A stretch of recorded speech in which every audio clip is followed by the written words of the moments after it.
montez le volume et rendez-vous au premier virage. Oui, tentative de passage de Paul, ça y est. Ah, il se tente d'accrocher. C'était prévisible, c'était prévisible. Les proches des champions du monde, s'ils ne réussissent pas, voilà, à repartir. Voilà, c'est là où il peut y aller. Il passe, et il se touche, et il s'accroche, et merde. Okay, Lewis, it's hammer time. accélère. Toto? Yes. It's called a motor race, okay? Sorry? We went to car racing. This is unbelievable, guys. Can we do this for another 10, 50 years together? On a le droit de faire des erreurs, c'est un principe de base, c'est dans les erreurs qu'on apprend. Quand on fait 2 fois les mêmes erreurs, là c'est qu'on n'a pas appris. Bonjour à toutes et bonjour à tous, bienvenue chez Barbecue F1 sur Radio Merguez & Co pour un épisode consacré au Grand Prix d'Émilie-Romagne ou d'Imola, je sais pas, ça vous dire ce que vous voulez, comment vous voulez qu'on l'appelle. En tout cas, c'est le 7e Grand Prix de la saison et qu'avons-nous pu voir pendant ce Grand Prix. On a pu voir un Max Verstappen qui gagne, mais ça semble devenir de plus en plus difficile pour Red Bull. McLaren de plus en plus performant. Ferrari décevante avec malgré l'arrivée des évolutions. Et puis Alpine toujours au fond qui alimente son moteur avec un mélange d'espérance et de résignation. C'est la même annonce que un certain nombre d'émissions depuis le début de l'année. Et puis cette fois-ci ils ont pas marqué de points. Et puis on va aussi parler de plein d'autres choses parce qu'il y a quand même des sujets. Autour de moi, Jacques Lafritte pour parler de tout ça et de plein d'autres choses. On retrouve Lance Niol. Comment ça va, Lance? Pas de Ligue des Champions en ce moment. J'ai entendu dire que c'était terminé. En tout cas pour le PSG. Pardon, désolé. Bonsoir à toutes et tous. On se console comme on peut, mais j'ai quand même un petit match de football. Il y a un petit Rodez Paris FC pour le début des playoffs Ligue 2. Ça sent mauvais pour le Paris FC, mené 2-1 avec et réduit à 10. Donc les Rutéliens vont sûrement affronter Saint-Etienne pour le dernier match des playoffs. Les Rutéliens, le club de Ligue 2 qui affrontera le FC Metz pour l'accès ou le maintien en Ligue 1. Bref, c'est pas la Ligue des Champions, mais je vous ai quand même fait rêver sur la dernière minute passée, ou pas. On a des étoiles dans les yeux, alors peut-être pas des... Enfin, ça peut être des étoiles d'argent, ça va pas très vite non plus, ça fait pas trop rêver cette année non plus. Charles Carrefour est avec nous. Comment ça va Salut tout le monde. Ouais, ça va bien.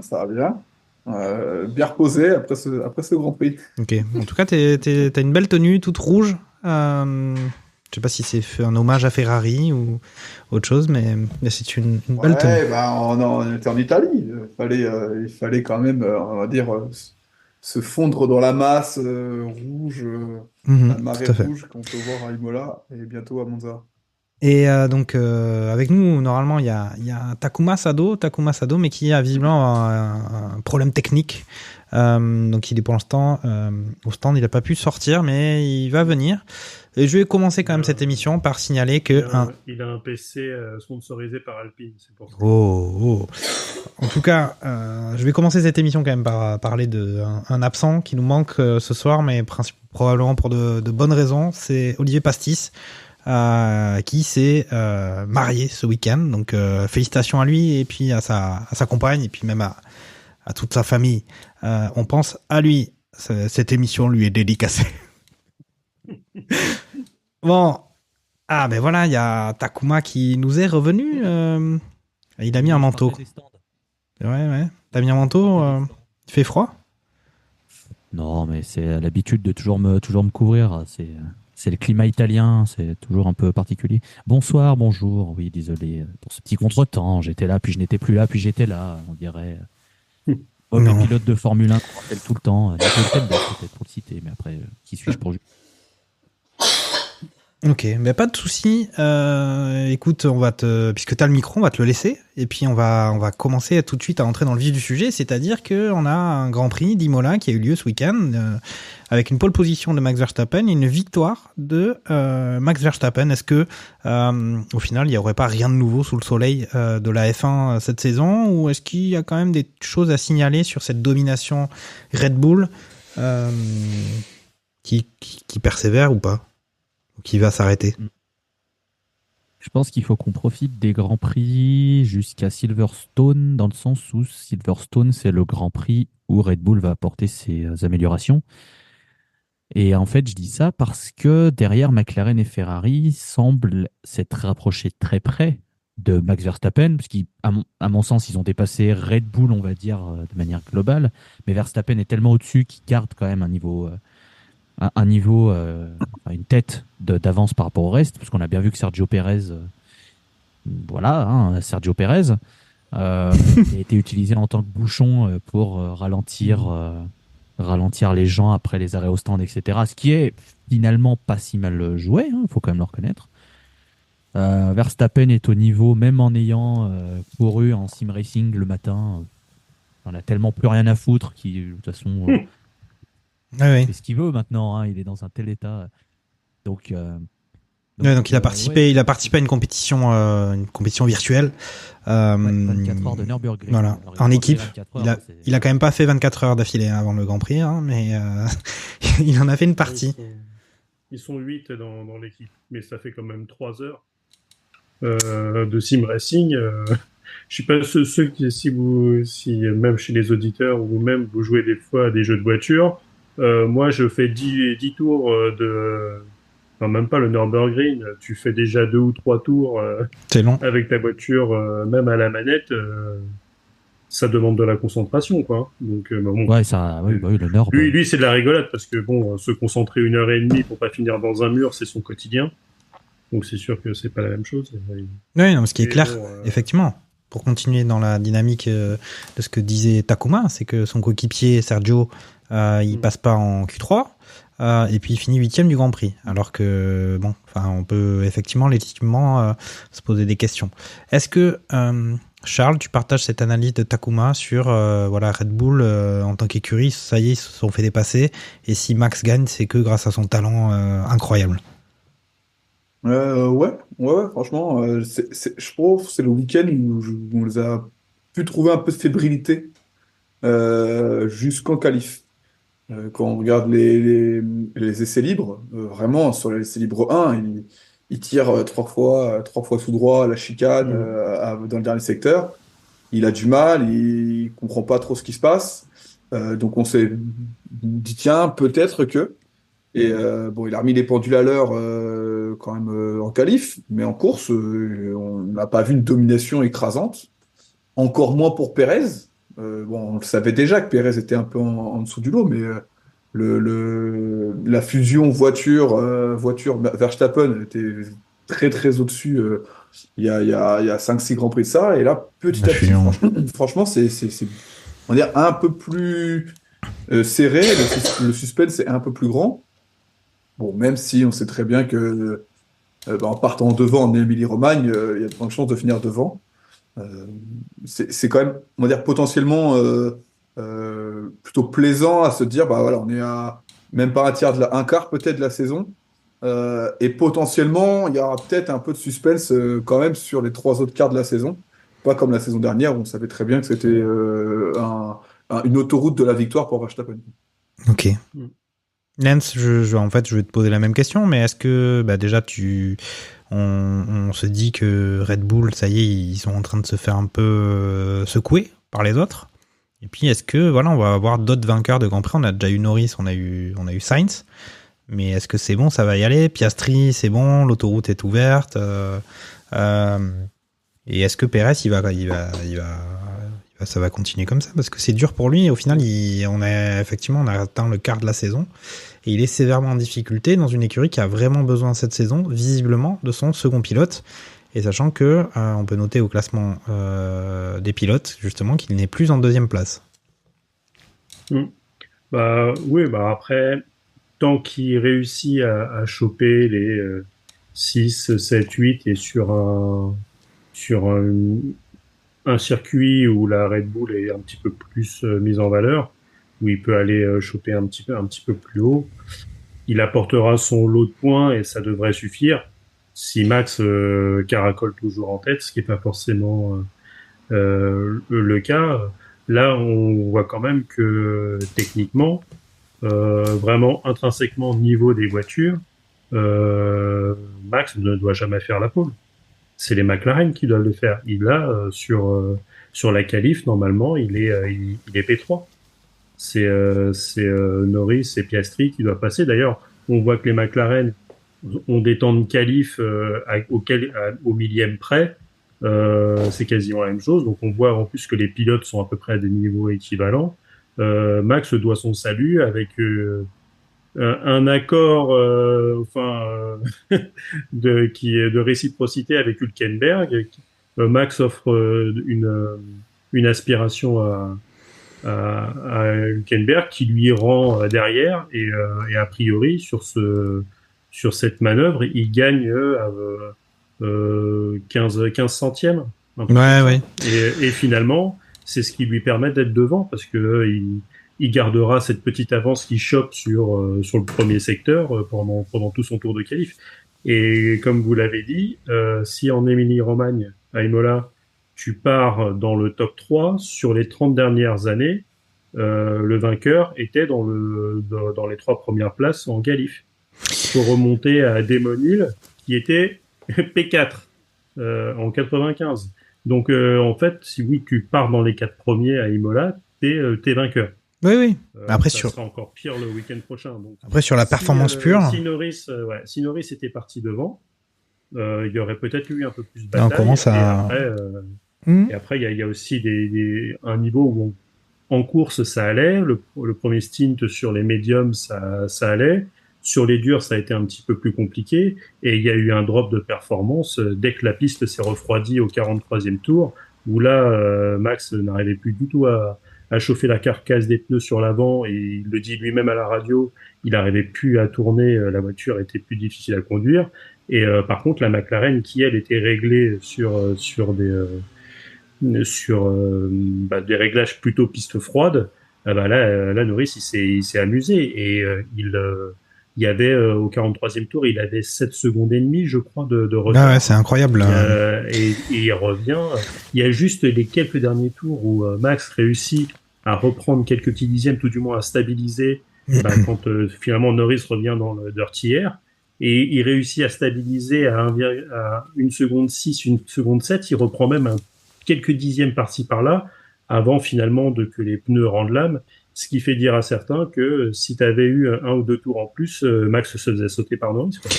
Oui, sachant qu'en plus, effectivement... Voilà. Alors, je suis pas sûr dans le sens où c'est un circuit où certes tu peux revenir dans le DRS, mais c'est très difficile de dépasser au DRS. Avec une seule zone en plus de DRS. Il n'y a qu'une seule zone et elle est très très courte et la Red Bull reste quand même une des meilleures voitures encore actuellement.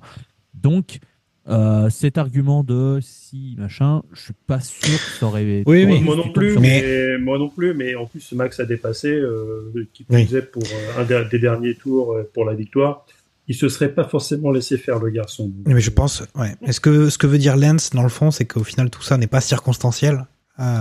C'est que j'ai repris une de ces expressions, il n'y a pas de copyright, en tout cas j'ai pas vu ça de déposer, mais c'est pas circonstanciel, mais en tout cas il y avait quand même ce sentiment sur globalement les qualifications etc, que Red Bull nous la faisait un peu comme d'habitude, c'est-à-dire qu'ils sont un peu nulle part, on sait pas où, ils sont en difficulté, puis bam ils font des réglages, la qualif commence, Q1 il est devant, Q2 il est encore devant, Q3 bon ok ça aurait pu être quelqu'un d'autre que lui, mais puis au final, quand même, plus de difficultés parce qu'au-delà de Norris qui se rapprochait, il y avait aussi le fait qu'il n'avait plus droit à l'erreur très vite dans le Grand Prix.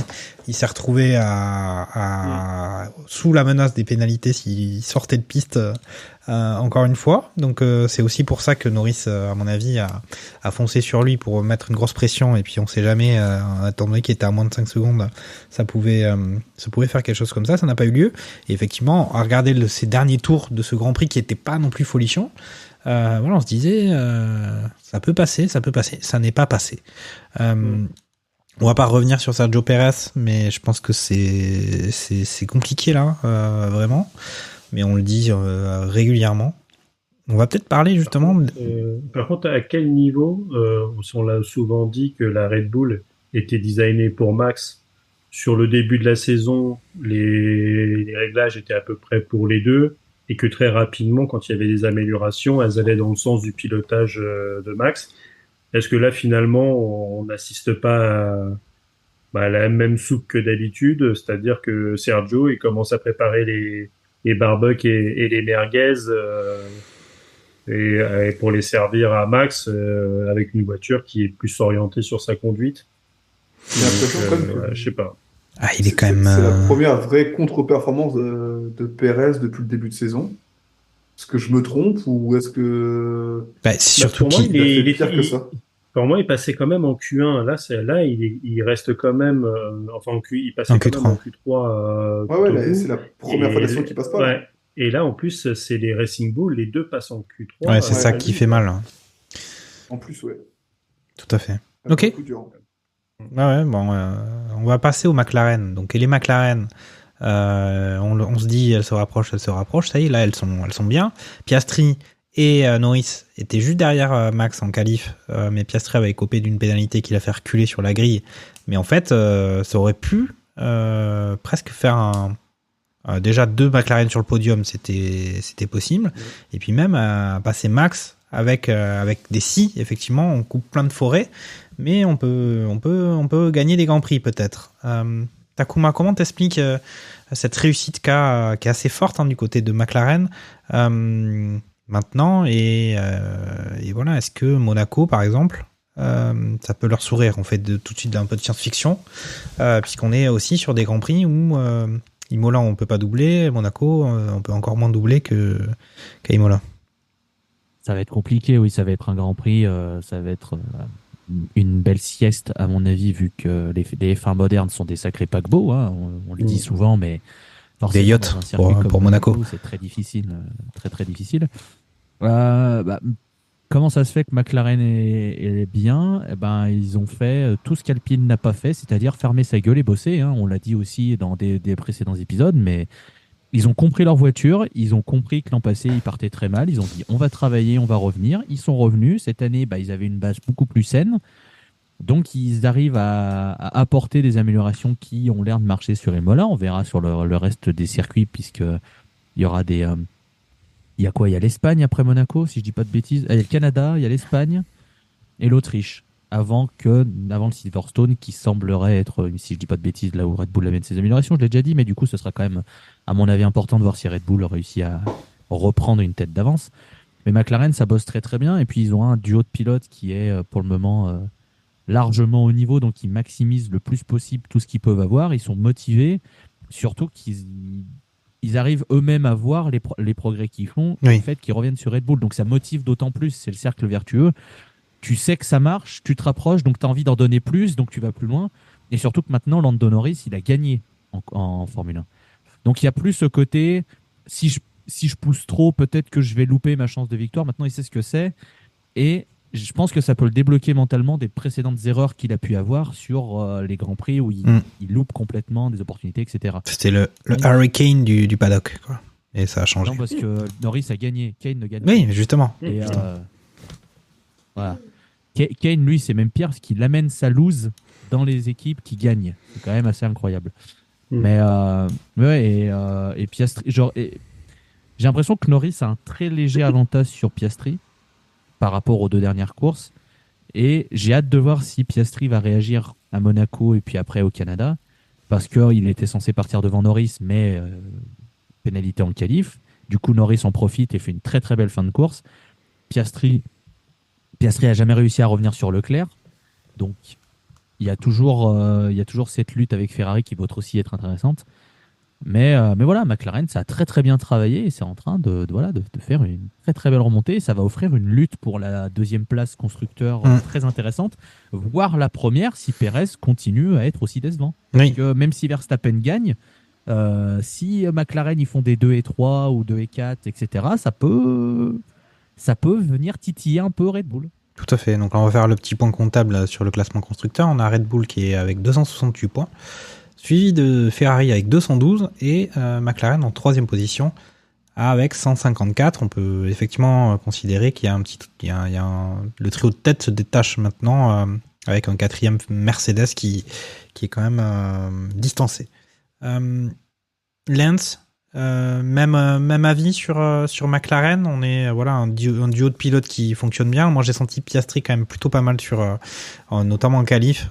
Franchement un peu dégoûté pour lui d'avoir pris cette pénalité parce que franchement c'était beau ce qu'il avait fait. Et puis une grosse solidité en course du côté de l'écurie. Partages-tu ce diagnostic? Complètement, ouais. Tu sens vraiment que ça revient bien et malheureusement, je vais devoir ranger au placard pendant un petit moment mon circonstanciel, même si, je pense que pour le coup, je ne vais pas spoiler ma prévision pour Monaco. Mais spoiler alerte, il y a moyen que je mette pas Max premier, quoi. Donc ne me dis pas que t'es un fan de Charlie Leclerc. C'est ça que tu as annoncé? Ah non, c'est okay. d'une voiture orange qui pour moi peut gagner. Alors je me permets, elle ne sera pas orange. Oui, c'est vrai. Oui. C'est vrai, elle sera jaune et verte. Jaune et verte, oui. Voilà. Okay. Non, mais c'est important d'être précis. On est dans une émission d'experts. C'est important d'être précis. Merci, merci Takuma. Avec toutes ces livrées qui sont différentes, avec des casques de pilote. J'ai déjà fait mon vieux con qui change à chaque Grand Prix. On n'est pas sûr d'avoir un jour des couleurs iconiques pour un pilote, vu que ça change tout le temps. Alors, imaginez-vous à l'époque, si Senna avait fait pareil, le jaune et le vert, ça aurait finalement peut-être pas été ces couleurs, même si c'est les couleurs. Ça aurait été Alain Prost. Voilà, c'est ça que tu voulais dire. Mais là, on est quand même sur des circuits lents, ce qui ne colle pas trop au Red Bull. Donc, je pense que McLaren, dès qu'il y aura ce type de circuit, ils ont l'air de très très bien fonctionner. Les réglages sont bons. Même si a priori sur la Côte d'Azur il devrait pas pleuvoir, il devrait faire assez bon, mais ça sera pas la grosse canicule. Dans ces conditions-là, ça sera peut-être compliqué pour les Red Bull où la voiture a quand même un petit peu de mal à tourner. À Monaco, ça peut être un peu tendu. La McLaren a l'air d'être meilleure sur ce point-là. Et on va en parler tout à l'heure de la Ferrari qui, elle, pour le coup, tourne très bien. Et donc, à Monaco, ça pourrait être aussi une belle bataille et on pourrait voir un podium sans Max à la régulière à Monaco, quoi. Donc, mais par contre, derrière, dès que tu vas retourner au Canada, où on va retrouver des circuits tout droits avec des courbes rapides, je pense que là, la Red Bull reprendra son lead. Donc, c'est un peu circonstanciel aussi, mais voilà, t'as quand même, il y a quand même des circuits où chacun a ses préférences et les voitures tournent plus ou moins bien. Mais en tout cas, là, les McLaren savent maximiser leurs chances et elles le font très bien. Donc, je m'inscris totalement sur ce qu'a dit Takuma. Ça a extrêmement bien travaillé. Ça s'est pas apitoyé sur son sort. Il n'y a pas de guerre peut-être entre des Français et des Anglais aussi dans l'écurie, ça peut aider. Il y a des gens compétents tout en haut à chaque échelon de l'écurie. T'as l'air d'avoir des pilotes aussi qui se tirent pas trop dans les jambes. Donc parce qu'il y en a eu une belle encore de Pierrot envers Esteban sur la qualif par exemple. On n'est pas encore arrivé donc, sur voilà, Alpine. Ça reste. Okay. Qu'ils en profitent, qu'ils maximisent à fond. Je pense que c'est avec un début de saison quand même où les Red Bull étaient quand même au-dessus. Elles sont parties avec un matelas d'avance qui sera quand même très compliqué à reprendre. Mais la saison 2025, si tout le monde part à peu près avec un pied d'égalité, je pense qu'on va se régaler. Là, pour moi, c'est parti trop tard. T'as un tiers de saison qui est un petit peu moins, un quart de saison. Un quart de saison, ouais. Mais voilà, quand tu pars avec un quart en moins et que t'as le max qui l'a déjà bien maximisé, justement. Je dirais que c'est pas impossible. Hein. Il y a que un quart de la saison. On voit qu'il y a ce que vous êtes en train de dire. Si je comprends bien, si j'ai bien compris ce que vous dites, parce que c'est quand même super complexe tout ce que vous racontez. Les McLaren sont en train de passer devant. On a Perez qui est aux abonnés absents. Donc ça peut défiler quand même s'il commence à... Après, bon, il y a quand même... Un abonné absent à 107 points, quoi. Alors, on va passer le micro. T'attends forcément plus de Perez qui est dans la meilleure écurie et qui doit normalement assurer... je veux dire, il a déjà fait une 5e place en Australie alors que Verstappen a abandonné. Il fait 4e à Miami derrière, du coup, Norris, Leclerc et il n'arrive pas à faire podium. Là, il fait 8e. T'es pas censé avoir un numéro 2 aussi loin. Ouais, mais en tout cas, les deux autres vainqueurs de Grand Prix, ils sont 4e et 5e au classement. C'est-à-dire que ceux qui sont P2 et P3 au classement pilote, ils n'ont pas gagné. Ils sont, entre guillemets, sur leur régularité. Donc après, est-ce que Sergio, justement, si en moyenne, sur la saison, avec les pistes qui sont plus ou moins rapides, plus ou moins en accord avec la Red Bull, s'il fait une moyenne à peu près à la 5e place, je pense que c'est ce qu'il lui demande. Il est derrière Norris, il est derrière Leclerc, il est derrière Sainz et peut-être derrière Piastri. Pour moi, les Mercos sont trop loin pour pouvoir Oui, bon, ça c'est sûr. Donc tu vois, s'il est sur du moyenne du 5-6 et qui se tire la bourre avec Piastri, ça passera. Mais il faut qu'il y en ait un qui maximise et qui continue à être un extraterrestre. Ok. Bon, je vais me tourner vers Charles Carrefour, peut-être pour finir avec McLaren tout d'abord. Est-ce que c'est quand même pas beaucoup lié à la personnalité aussi de Zak Brown qui arrive à quand même avec ses jeunes pilotes à bien gérer la situation, qui est pas d'enflammade, qui est pas les gens qui parlent dans un sens et dans l'autre, et des jeunes pilotes qui pourtant gardent tout leur sérieux et leur implication. Bah, sûrement. Et tu as sûrement raison. Hein. Il est, je pense, responsable du bon fonctionnement, que tout soit bien huilé. Les deux pilotes font pas de bruit. Ou quand ils en font, c'est positif. Ils ont plutôt une bonne image. L'équipe a une bonne image aussi. Donc, pour le coup, ça se passe très bien et je pense que du coup, ça tire aussi l'écurie vers le haut. Alors après, forcément, les résultats aident aussi à faire en sorte que l'écurie ait une bonne image. Mais je pense que oui, Zak Brown a une part de responsabilité et c'est clair que là-dessus, son extension de contrat qu'il y a eu il y a 3-4 Grands Prix peut-être lui permet d'être entre guillemets dans un certain confort et qui peut penser des choses à beaucoup plus long terme et du coup avoir une certaine sérénité sur le développement de la voiture 2025 voire 2026 quoi aussi.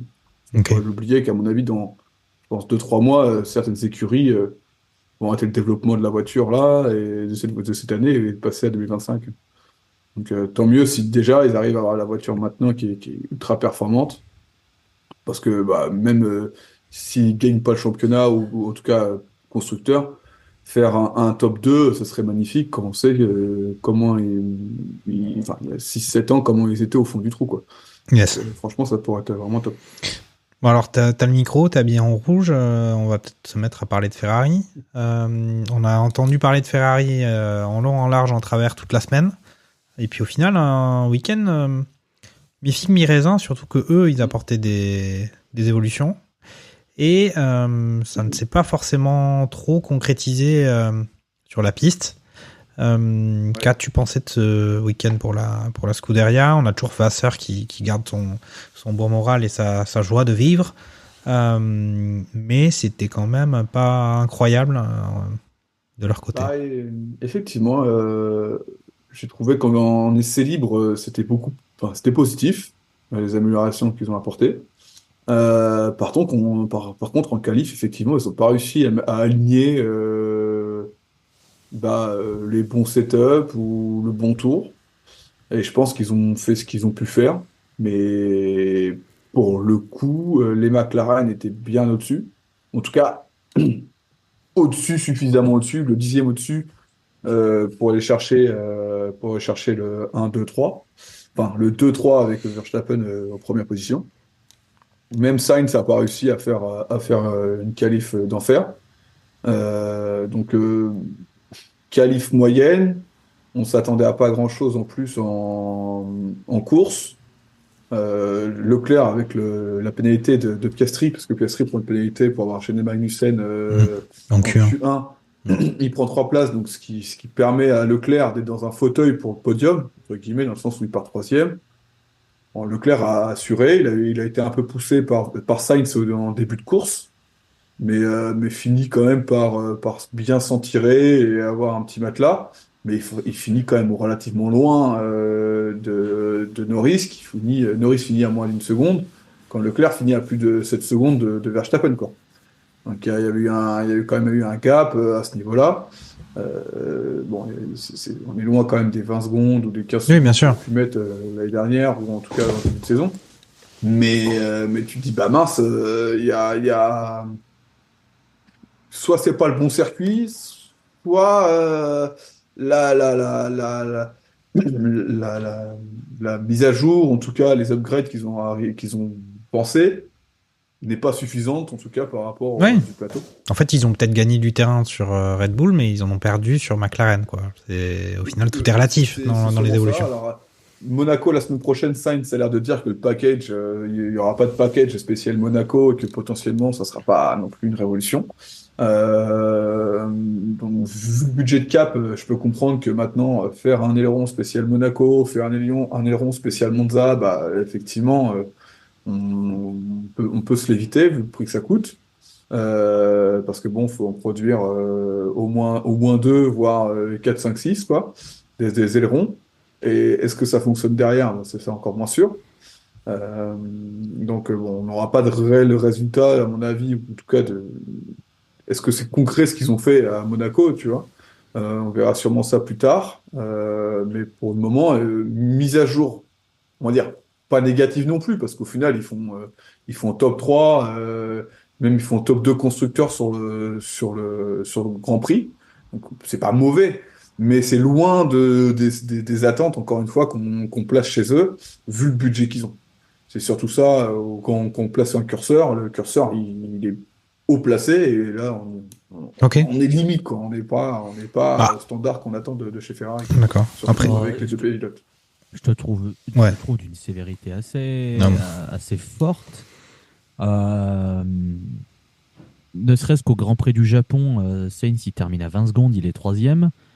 Là, tu as Leclerc qui termine à 7 secondes, qui est 3e, mais qui était proche aussi de Norris et qui fait une erreur sur la dernière chicane, qui revenait dans son DRS, et cette erreur, je pense, a aussi calmé Leclerc, il a plus géré sur la fin. Ils apportent des améliorations qui montrent que Ferrari est sur la bonne voie. Ils ont un très bon rythme de course. Là, ils sont passés un peu à côté en qualif, là où la saison passée, c'est là où ils arrivaient à être un peu plus forts. Et je pense qu'ils savent que c'est là où il va falloir être le plus précis possible, parce qu'ils savent qu'ils auront des opportunités. Ils voient qu'ils sont pas si loin de Red Bull, à mon sens. Ils vont apporter des améliorations aussi à Monaco, de ce qui est annoncé. Je crois que ça parlait d'un aileron arrière, me semble. Ah ok, moi j'avais pas compris ça. Me semble, hein, après, vous recouperez, hein, évidemment, hein, c'est pour le référencement, vous mettez dans les commentaires. Mais ouais, moi je te trouve assez sévère, surtout qu'on voit...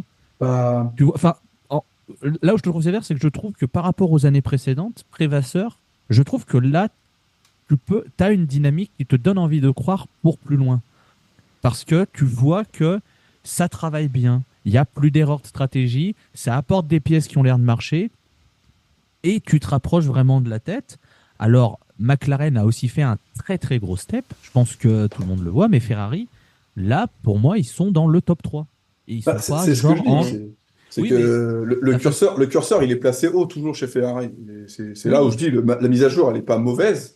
Je dis, sauf qu'on en attend toujours plus d'eux, tu vois. Et c'est là après, sauf qu'après, je me mets toujours par rapport aux années qu'on a vues avant de Ferrari, où tu avais l'impression qu'ils avaient un point A, et il restait un point A, et même malgré ce qu'ils apportaient, ils avaient du mal à, si tu veux, se rapprocher vraiment. Là où l'impression qu'ils comprennent leur voiture, ils savent où l'améliorer, ils savent quoi apporter. Ils savent comment très bien gérer en course. Il y a plein de choses qui me font dire que pour Ferrari, c'est quand même sur la pente ascendante et que ça peut aller que vers le mieux pour retrouver des victoires régulières. Évidemment mieux, hein, c'est ce que l'écurie souhaite. Donc c'est pour ça. Moi, je suis plus sur le verre à moitié plein. Ouais, mais t'es toujours l'éternel optimiste, Takuma. C'est ça. C'est ta marque de fabrique, ça. C'est ta marque de fabrique. C'est ça. Ok, on va passer peut-être le micro à Lens, qui va peut-être une position intermédiaire. Voilà, moi je dirais, voilà, Ferrari, ils rattrapent Red Bull, mais ils sont dépassés par McLaren. Bah c'est ça, c'est que ils avaient pris l'aspiration de Red Bull, sauf qu'ils n'ont pas vu dans le rétro qu'il y avait une voiture qui doublait par la droite. Et ils ont l'air de se faire un petit peu fumer, un petit peu comme la saison passée où on mettait Ferrari comme principal adversaire de Red Bull, et ils ont vu arriver une voiture verte de nulle part qui a fait un début de saison énorme et qui après s'est vite éteinte. Donc on leur souhaite pas la même chose et a priori non, parce que côté McLaren ils sont vraiment sur la lancée de la saison passée. Mais en tout cas côté Ferrari, ils ont amené, c'était combien, 7 ou 9 améliorations là à Imola. Et a priori, ils sont contents parce qu'ils ont elles ont toutes répondu à leurs attentes, dans le sens où ça correspondait exactement avec ce qui avait été fait en soufflerie, en CFD, et les améliorations ont parfaitement répondu. Donc au moins, ils connaissent leur voiture, ils savent que quand ils font des choses, ou tout du moins en simulation, aussi bien soufflerie qu'en ordinateur, bah finalement ça se traduit sur la piste. Et ça c'est extrêmement important pour développer la voiture. Donc ça renvoie des signaux qui sont au max du vert, quoi. Donc oui, et surtout c'est un peu comme McLaren, c'est que tu vois que devant, ça tire la langue. Et ça te donne encore plus envie de bosser parce que tu vois qu'il y a moyen de moyenner, quoi. Et je pense que ça met dans le même état les suiveurs de la Formule 1 qui l'année dernière, tu t'es endormi à la moitié de la saison. Bah là, tu te dis qu'il y a quand même quelque chose un petit peu plus à aller chercher. Donc, ok. Il y a quand même, il y a des motifs d'espoir. Et comme l'a dit, je suis assez d'accord aussi avec Charles, c'est que, et finalement aussi avec Takuma, c'est que il y a des attentes sur Ferrari parce que c'est Ferrari. Mais finalement, quand tu connais rien à la Formule 1, que tu t'intéresses au sport, finalement, la première écurie que tu vas aller regarder, c'est Ferrari, quoi. C'est celle qui fait rêver, rien que le nom, les voitures de route, si on peut appeler ça des voitures de route.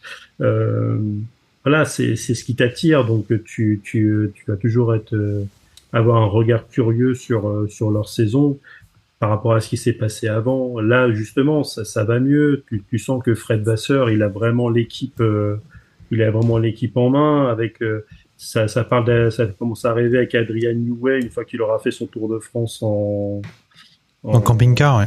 En camping-car, il y a Lewis Hamilton qui les rejoint la saison prochaine. Ça commence, ça bouillonne. Alors après, on connaît les tifosi, surtout les vrais entre guillemets, les Italiens, qui sont toujours prompts à s'enflammer dans un sens comme dans l'autre. Mais en tout cas, voilà, tu sens que ça bouillonne. Non, mais c'est. Et t'as envie que ça fonctionne. Alors après, est-ce que Charles Leclerc est l'homme de la situation? Je ne sais pas. Sainz, on sait déjà qui va gicler. Mais de toute façon, on connaît le deuxième. Lewis l'année prochaine, quoi. En effet. Ok, justement, c'est là qu'on peut faire la transition entre Ferrari et Mercedes, l'écurie qui est abandonnée par Lewis Hamilton à la fin de cette saison. Et en tout cas, j'ai déjà dit que voilà, ils sont 4e au classement constructeur et ils sont bien loin du trio de tête, toujours sérieux, appliqué, mais maintenant bien distancé.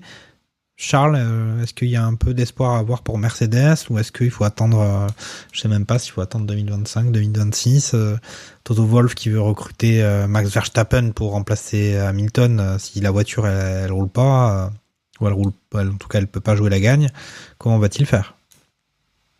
J'ai un peu l'impression de voir Ferrari les années passées, avec Binotto des fois, où ils savaient pas trop où ils allaient avec leur voiture, quoi.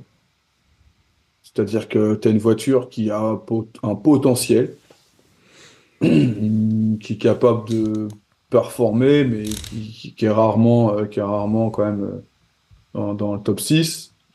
Et tu as beau avoir deux très bons pilotes, tu pourras rarement faire de très bons résultats, à moins d'un crash ou en tout cas d'un incident de course.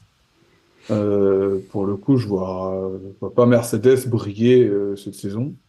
En tout cas, vu le budget de cap, il n'y aura pas de révolution sur la voiture.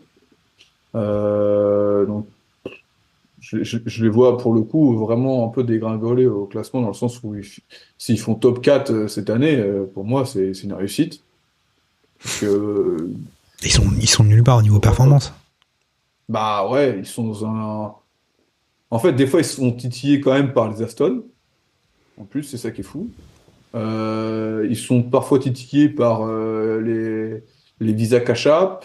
Enfin, ils peuvent même pas aller titiller Ferrari, Red Bull ou McLaren. Allez, de temps en temps, en fonction d'un des pilotes, si jamais il y a Perez, Piastri ou Sainz qui est un petit peu en dessous. En tout cas, un des duos des pilotes qui est un peu en dessous, mais ils se battront rarement pour une P2 ou pour un podium à la régulière.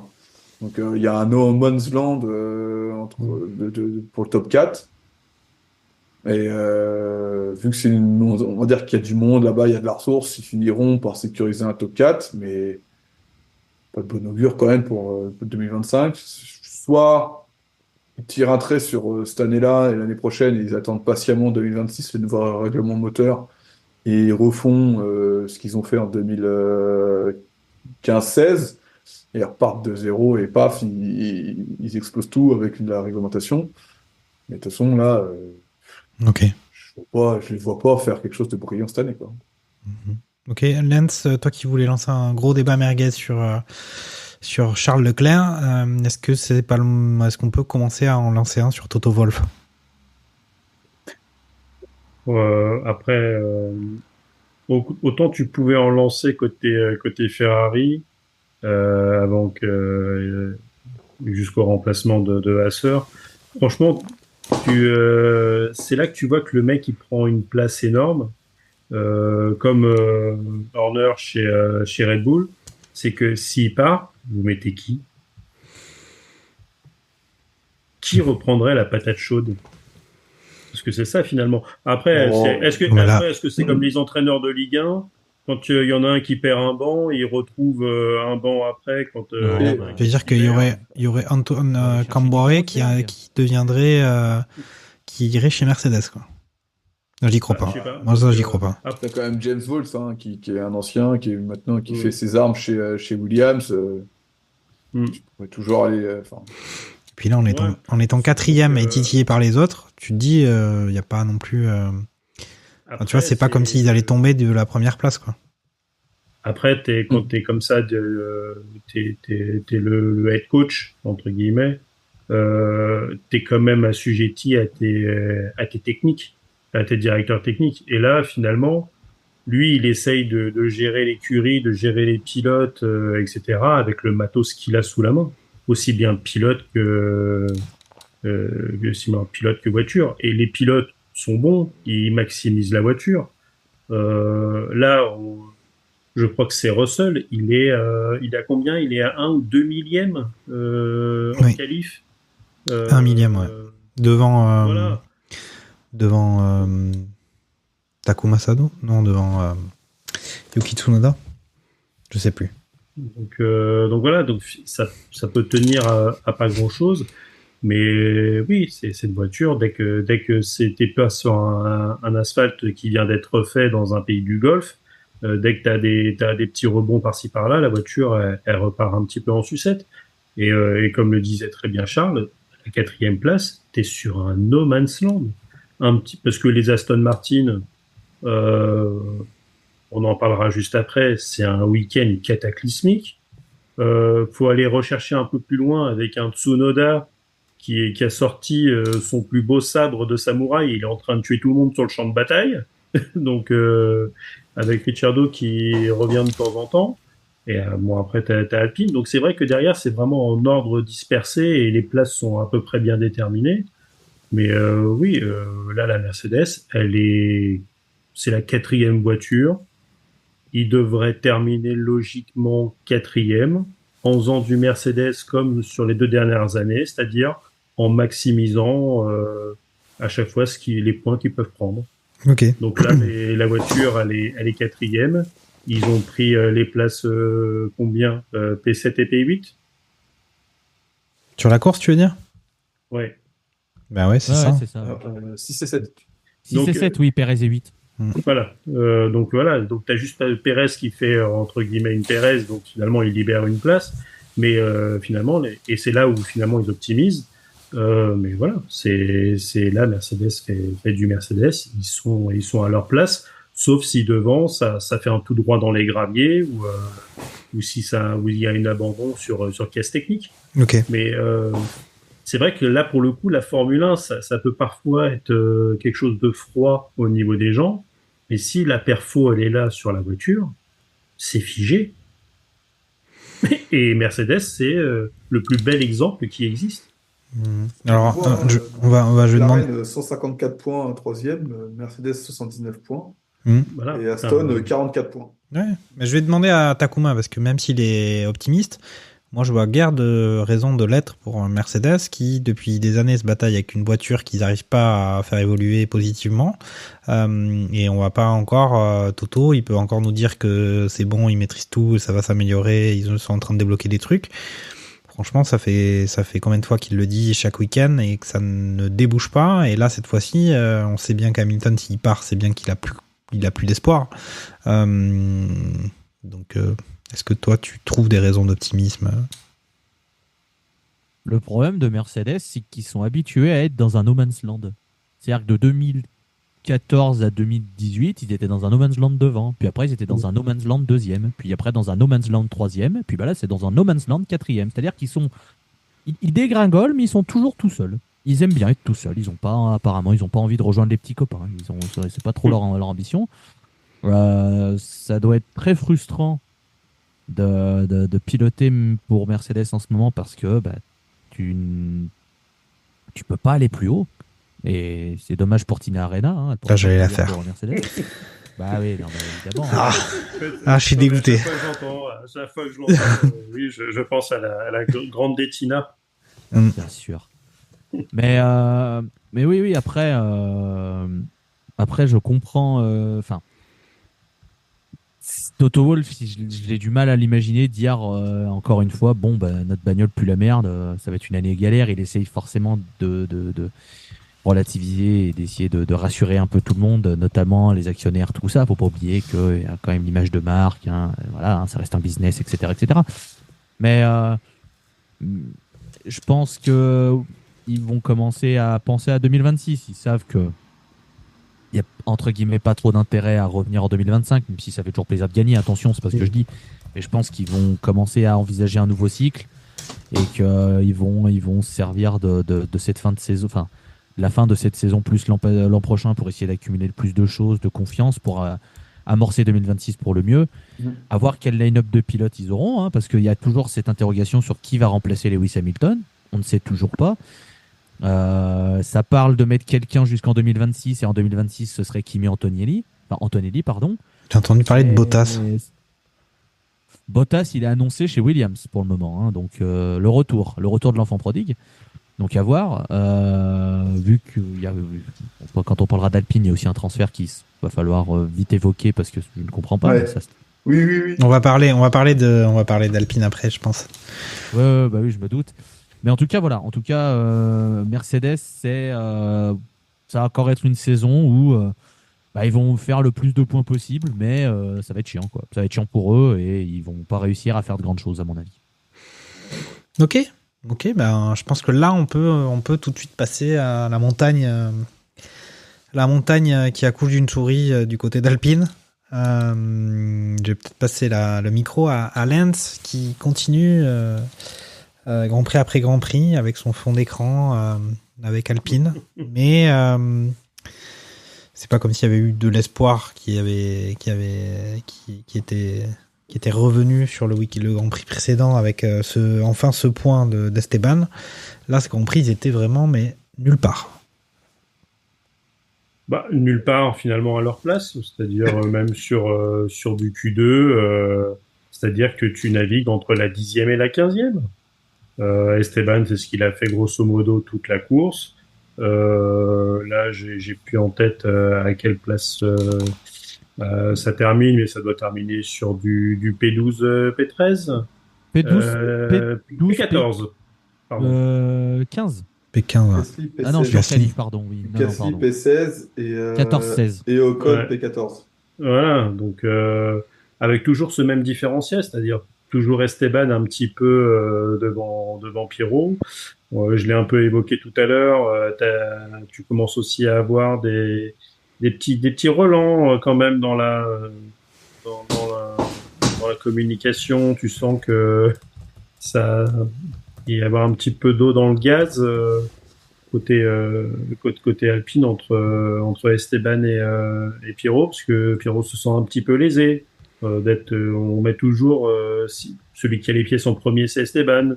Si tu dois choisir entre les deux parce que t'as Pérez qui se met au tas pendant les qualifs, on privilégie Esteban et Pirot ne peut pas faire son tour pour essayer d'aller chercher un petit peu plus haut.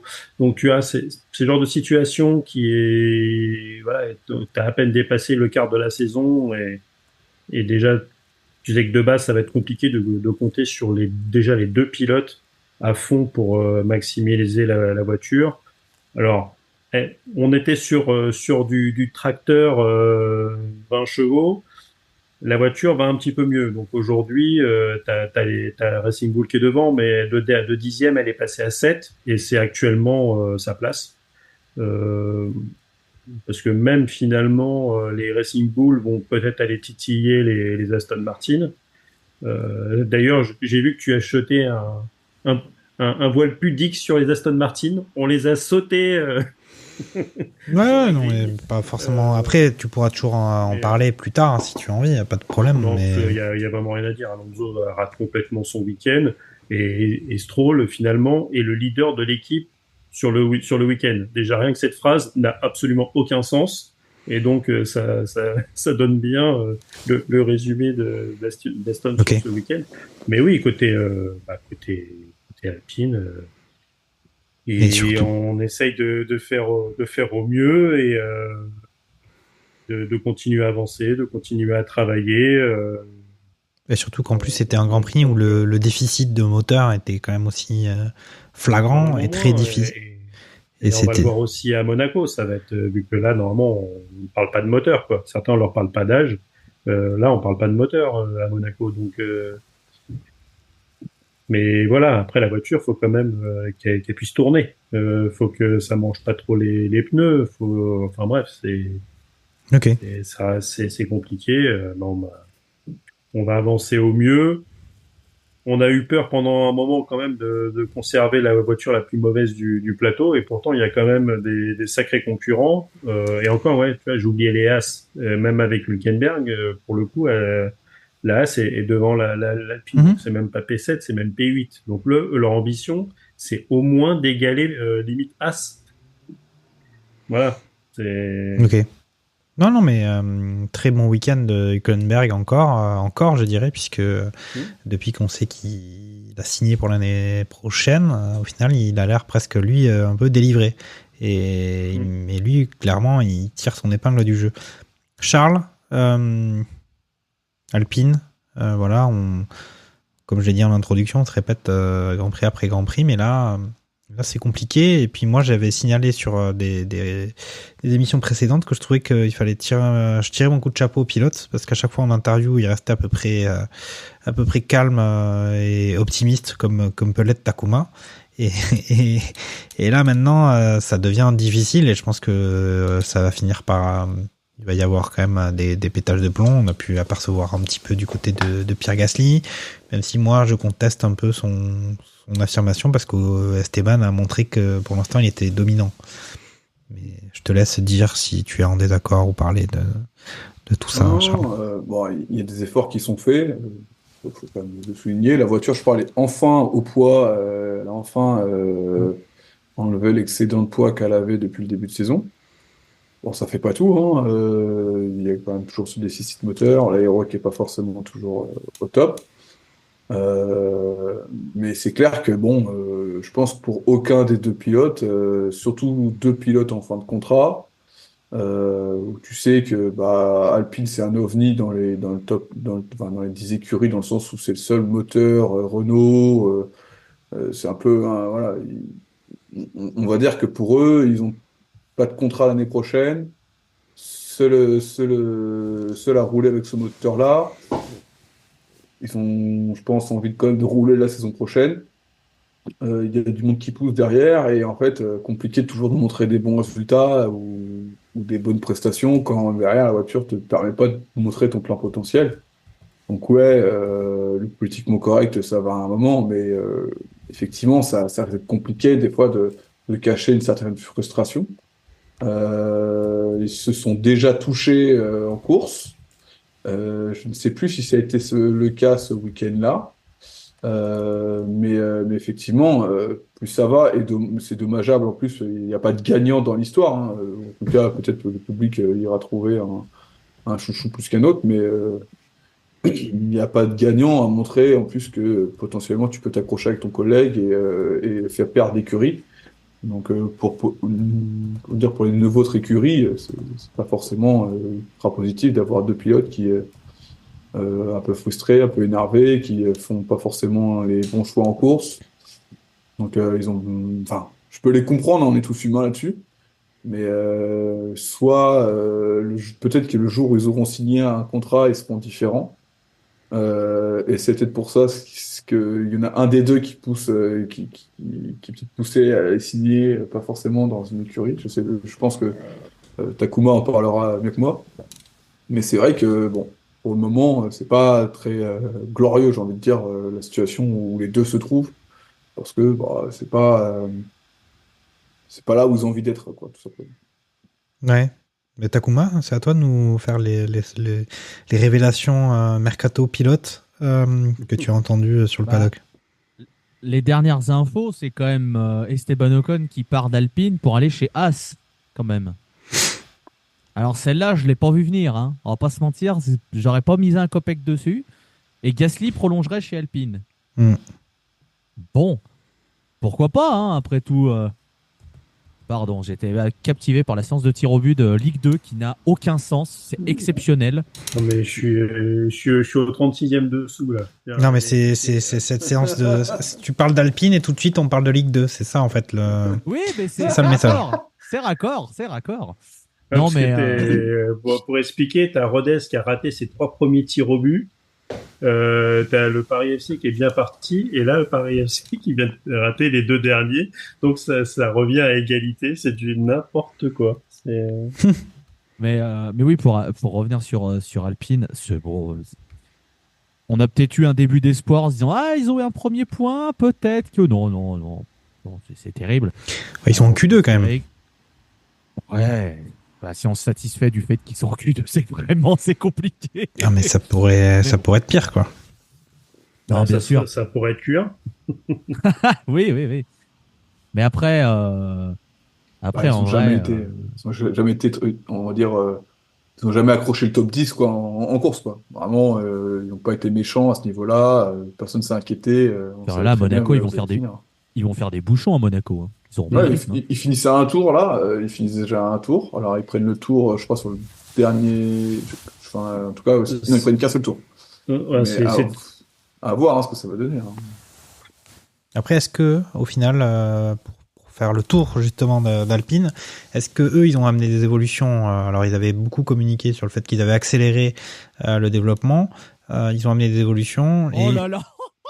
Et au final, est-ce que ça a porté ses fruits? Moi, on pouvait être un petit peu sceptique. Vous avez l'air d'avoir un peu contribué à une amélioration sans que ça soit indéniable, en tout cas sans que l'écart avec les autres change particulièrement. Là, on voit quand même qu'ils sont en Q2. Je pense que c'est là où on voit la valeur ajoutée de leurs évolutions.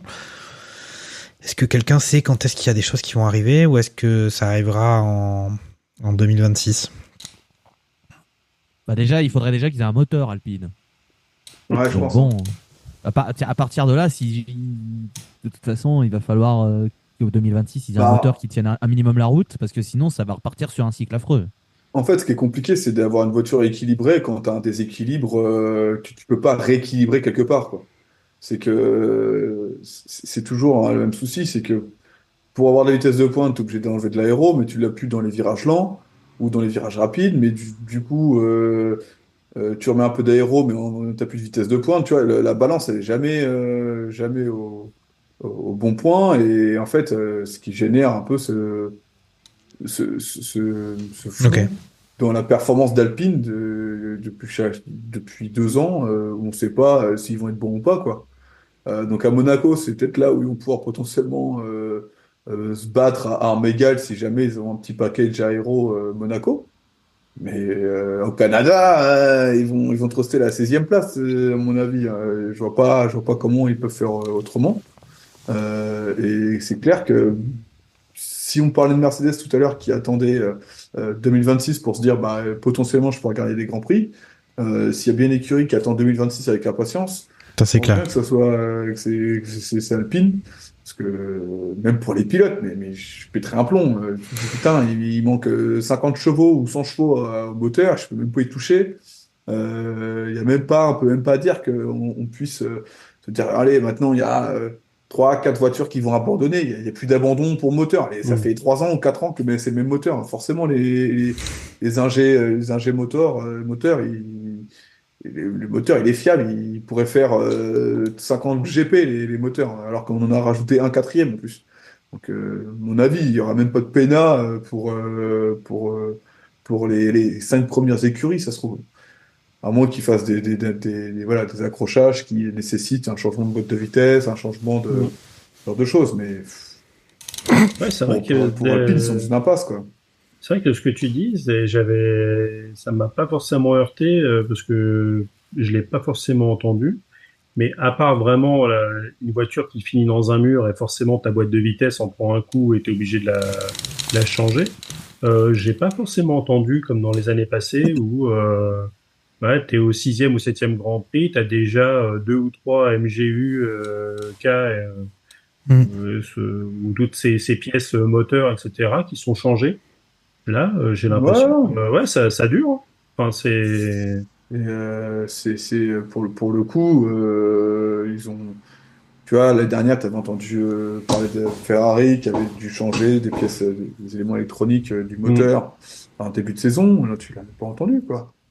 Ouais. C'est juste dingue, quoi. Tu entends vraiment.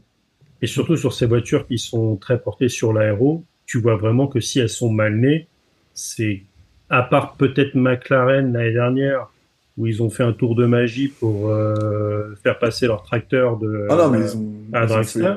Mais ils ont fait une incantation vaudou. Il y a eu des, à mon avis, il y en a. Tu prends Mercedes, ils ont jamais réussi finalement à rééquilibrer leur bagnole après le bouncing du départ. Et finalement, Alpine, c'est pareil.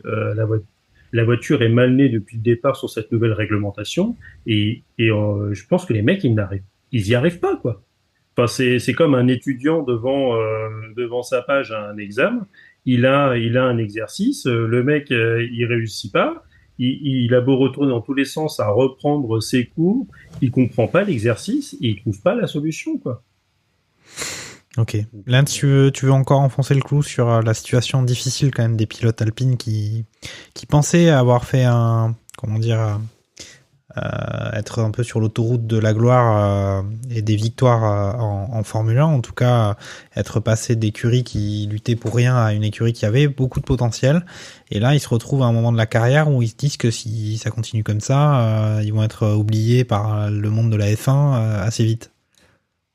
Après, je sais pas si les mecs vivent dans le monde des bisounours, mais moi, s'ils me regardent dans les yeux en me disant que quand ils ont signé chez Alpine, ils signaient pour des victoires, c'est de l'acteur studio à un niveau Oscar quand même. Hein. Ocon, il a bien remporté une victoire quand même. Bah franchement, mais quand on voit même Gasly ou même Ocon, les victoires qu'ils ont été décrochées, c'était quand même des bons gros chats à Dédé, quoi. Enfin, à un moment, faut appeler un chat, quoi. Oui, mais ce que je veux dire, c'est qu'ils ils ont même pas l'illusion d'une victoire qui pourrait venir avec des concours de circonstances. Là, on a beaucoup de mal à s'imaginer. Est-ce qu'il pleut à Monaco ce week-end d'ailleurs? Parce que déjà, on a du mal à se dire. Déjà l'année dernière et cette année, qui peut encore aller chercher une victoire? On se pose la question pour Leclerc, on se pose la question pour Piastri, pour Russell, allez pour Hamilton, allez, on en met 8. Mais on se pose même pas la question pour les autres. Enfin, oui, mais de blague, mais quand c'est le Jamel Comedy Club, quoi. Quand Esteban Ocon a gagné son Grand Prix, on se disait pas qu'il était pas dans les cotes pour le remporter, hein. Mais parce que ça s'est bien goupillé ce jour-là. Tout à fait. Norris, pour le coup, il gagne la fois d'avant. Bah, si ça avait été inversé avec une safety car qui fait pas n'importe quoi, enfin tout du moins le mec qui l'envoie, c'est sûrement Verstappen qui gagne le Grand Prix. Là, à l'inverse, à la régulière, Norris, il mérite presque de gagner ce Grand Prix aussi. Donc finalement, des fois, ça se tient à pas forcément grand-chose. Albon, il abandonne si la voiture finalement elle va pas plus loin et qu'elle stoppe en plein milieu. Le mec il se retrouve on se retrouve avec un drapeau rouge, avec un restart, avec une voiture de sécurité. Oui. Avec des cils, le Grand Prix aurait été virevoltant. Et de la fin de course, c'est vrai que ça peut être. Et dans ce cas-là, tout est possible. On l'a bien vu. Il y a un mec qui a décroché un premier titre de champion du monde sur un gros what if, privant un mec d'un 8e. Donc, moi, je préfère qu'on ne reparle pas de cet événement. Ouais. Parce que c'était compliqué. Ok. On va refaire un dernier tour de micro là à tous, hein, et puis pour ajouter un peu si vous avez des choses à ajouter sur ce week-end de Grand Prix d'Imola. Notamment les écuries qu'on n'a pas forcément, sur lesquelles on n'a pas passé de temps dessus. Je laisse le micro à Takuma si t'as des choses à ajouter. Bon, déjà, magnifique nom de Grand Prix, hein. Formula One et Messi, Croisière Grand Premio del Made in Italy et dell'Emilia Romagna 2024. J'ai l'impression que c'était une nouvelle écurie qui venait de débarquer avec son noir à longe. Bon, bah, super, hein, on apprécie. Non, sinon, je vais me permettre juste de dire que Williams me déçoit vraiment cette saison. Ils sont nulle part. Ils n'arrivent à rien. Ils n'ont pas de perf. Ils sont en surpoids au niveau de la voiture, si j'ai bien lu aussi. Et alors qu'ils étaient en constante progression les années précédentes, même si c'était pas une grosse progression, au moins on voyait quelque chose. Là, je les trouve nulle part. Ils arrivent à rien. Et ça me surprend vraiment. Et du coup, je suis assez inquiet de voir s'ils vont réussir à prendre des points cette saison. Alors, peut-être qu'Albon réussira avec un package aéro précis, peut-être à Monza, réussir quelque chose s'ils ont toujours une bagnole qui est assez rapide en ligne droite. Mais je suis très déçu par Williams, qui est une écurie, qui fait partie des deux écuries où il y a un seul pilote, hein, l'autre étant Aston Martin. Mais du coup,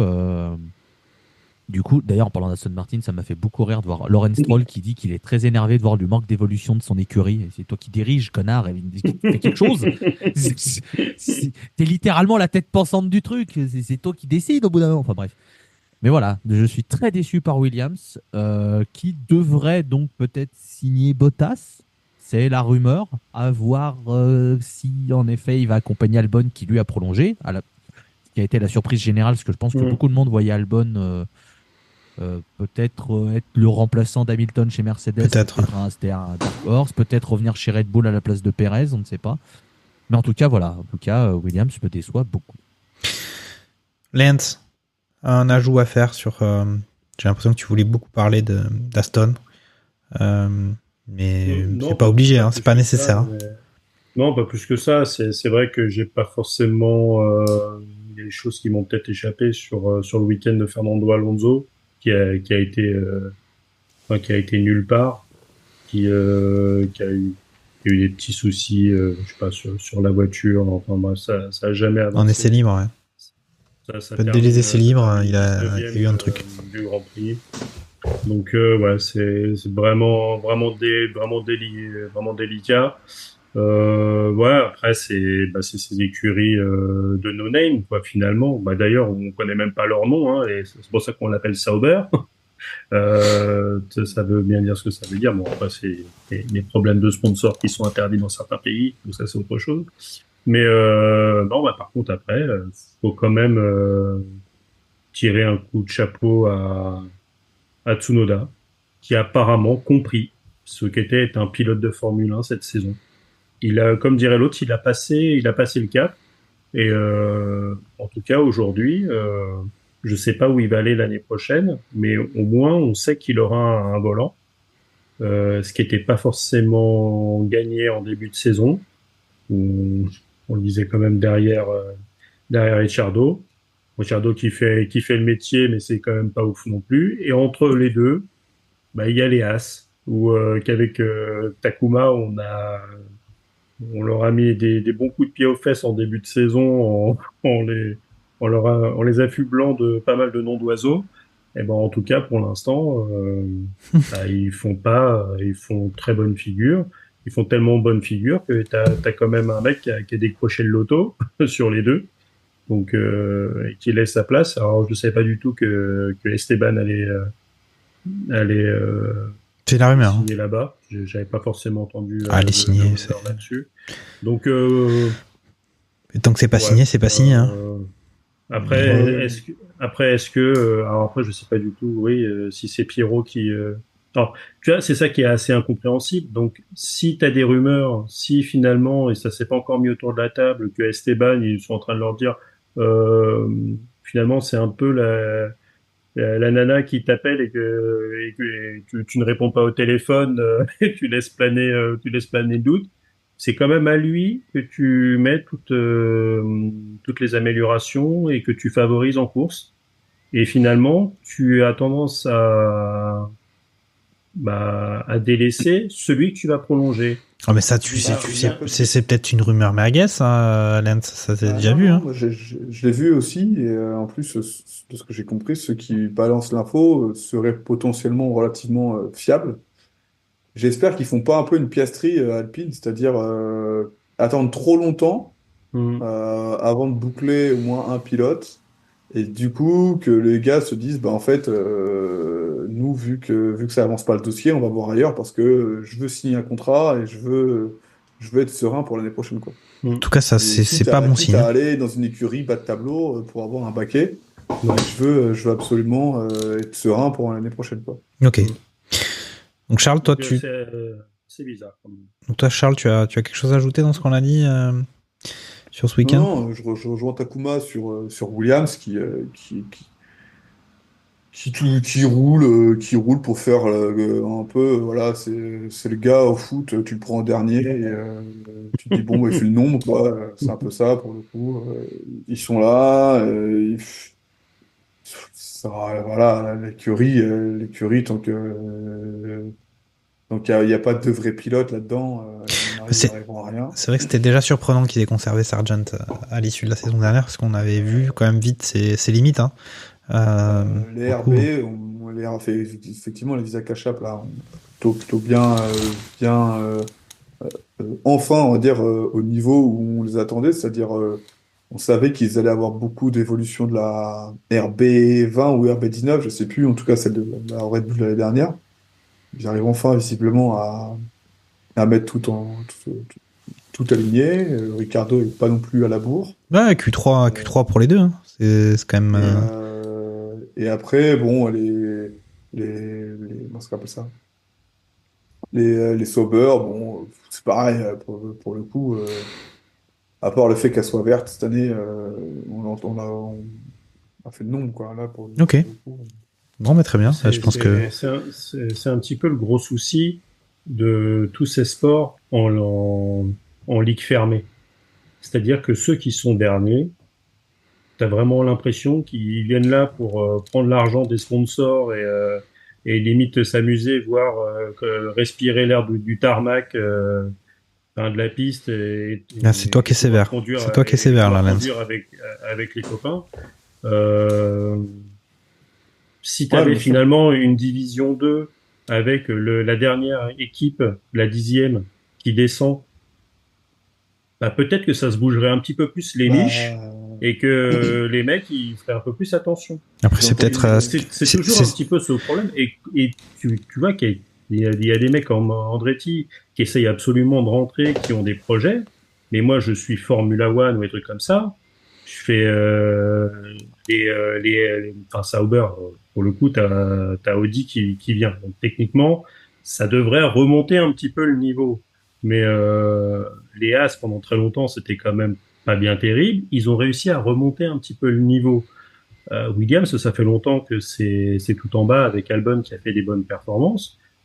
Mais à un moment ou à un autre, après, il y a aussi le fait que t'as Red Bull qui a 2 écuries. Dans un truc fermé avec très peu de pilotes, déjà rien que ça, pour moi, est une hérésie. Il devrait avoir qu'une seule écurie. Mais bon, ça c'est autre chose.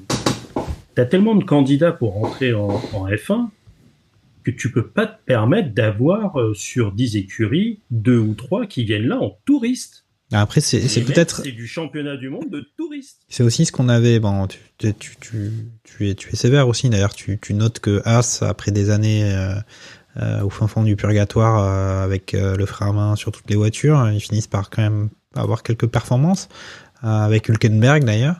Mais qui profite de 150% de temps de soufflerie en plus peut-être. Probablement. Mais il y a quand même le fait, qu'on on en avait déjà parlé sur les émissions précédentes, mais de plus en plus ce changement fait du bruit, c'est le fait d'accorder des points supplémentaires au-delà des 10e places pour justement essayer de mettre un peu de pimentos dans la salsa des écuries de second plan. Ok. C'est un aveu de faiblesse quand même. En effet. Et, par contre, ce qui a fait du bien aux toutes petites écuries, c'est le budget de cap. Peut-être que si tu étais resté avec des écarts monstrueux comme à l'époque, bon, peut-être que Mercedes serait un petit peu plus haut, mais peut-être que As, finalement, aurait eu plus de difficultés aussi à combler la limitation dans le nombre de personnes aussi pour les ingénieurs, Après, ce genre de choses. Ça aide aussi à rééquilibrer un petit peu. Après, je sais pas si on pourrait partir dans un gros débat économico Formula 1, mais avec l'engouement qu'il y a eu, en tout cas depuis pas mal d'années sur la Formule 1, forcément que les écuries ont acquis une valeur supérieure à ce que c'était il y a 10 ans. Et il y en a quand même pas mal qui sont là, qui pourraient se dire tiens, je vais revendre et puis revenir en tout cas pour une écurie comme As où s'ils vendent, ils font quand même une bonne culbute, je pense. Pour Renault, Alpine, c'est pas du tout le même objectif puisque c'est une notoriété de marque automobile qui veulent développer avec cette écurie, et il faut quand même, ça finit par être gênant surtout quand on parle du moteur, mais bon. On va pas aller plus loin, en tout cas pour ce barbecue F1. Là, on va maintenant passer au pronostic pour le Grand Prix qui arrive tout de suite dès ce week-end, Monaco.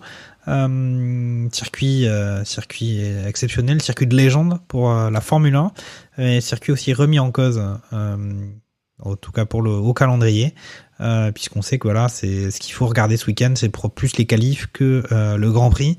En tout cas, bon, ça c'est l'avis de Jacques Lafritte. Et en tout cas, l'année dernière, on avait vu étonnamment une victoire de Max Verstappen, suivie de attendez, qu'est-ce que j'ai noté dans mes notes.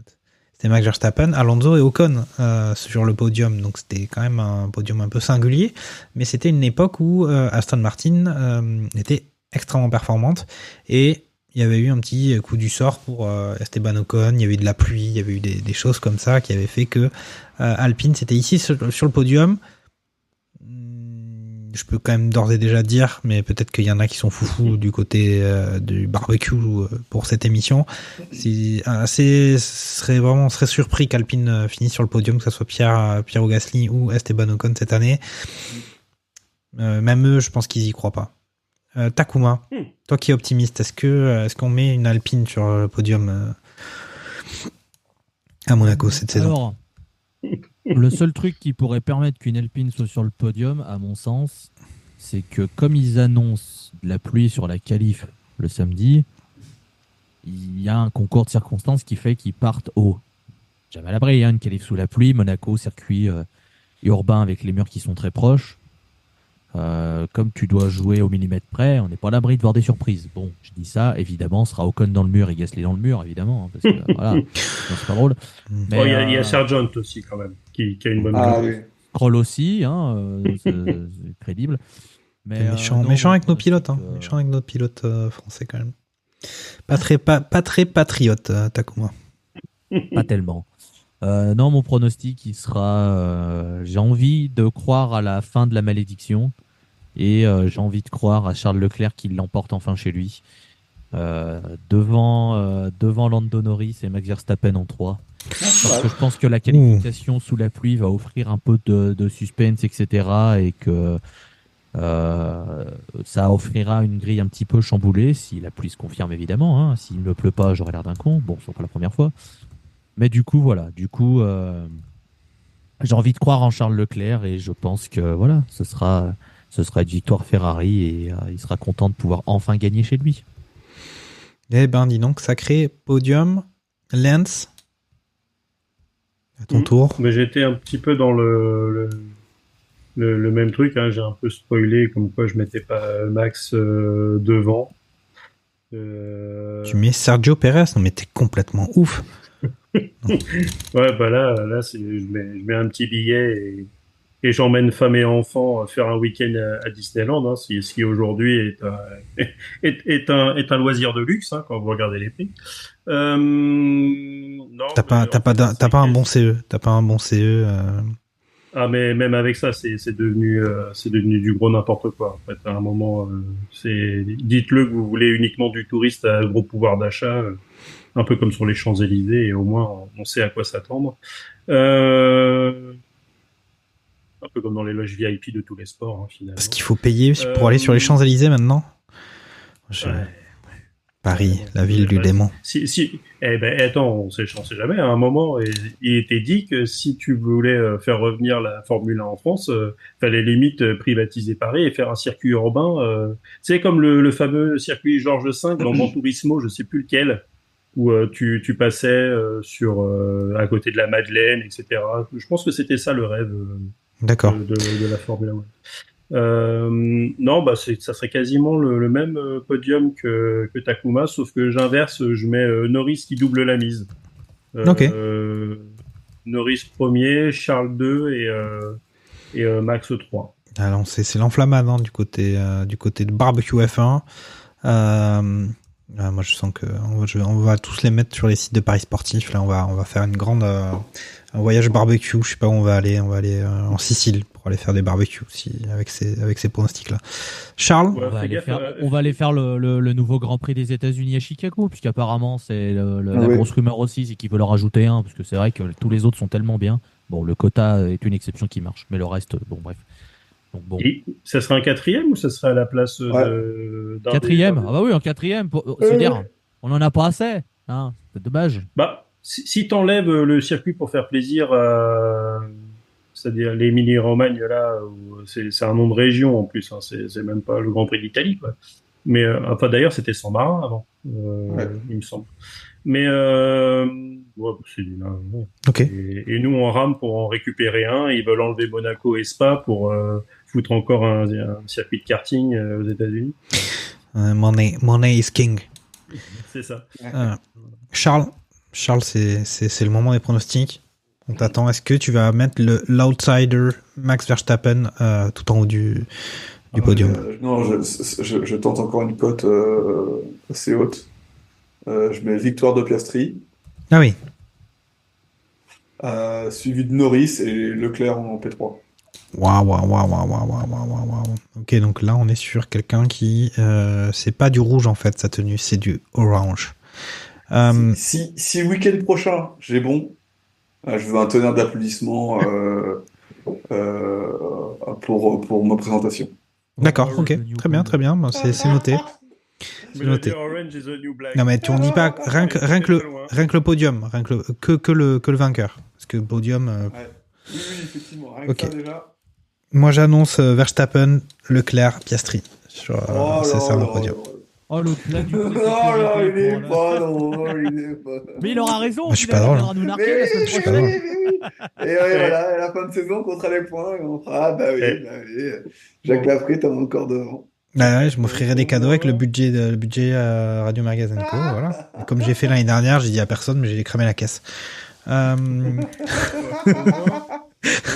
nous, on donne nos pronostics le mardi soir et non comme certains, limite le samedi matin. Et en plus, c'est enregistré. Ouais, tout à fait. Ouais, il y en a. Pour pas citer Sébastien Vittel qui n'est pas là et qui n'a pas fait ses infos de la semaine. Voilà. Il y en a qui font ça. On lui souhaite le meilleur. Il les donnera au 70e tour du Grand Prix de Monaco. Non, mais il a dit qu'il va nous les donner, mais il n'a pas encore vu le Grand Prix d'Imola et il va nous les donner là. Il a dit j'ai pas encore commencé à le regarder, voilà mes pronostics. Je sais pas si on va valider quand même. Bon, les gars, c'était un plaisir de faire cette émission et on va se souhaiter un rendez-vous la semaine prochaine pour parler de Monaco. Avec peut-être la confirmation d'un grand changement en Formule 1, en tout cas sur les dernières saisons, ou pas. Nous verrons bien. Et puis à la prochaine. Salut les gars. Ciao. Salut. Ciao. Salut.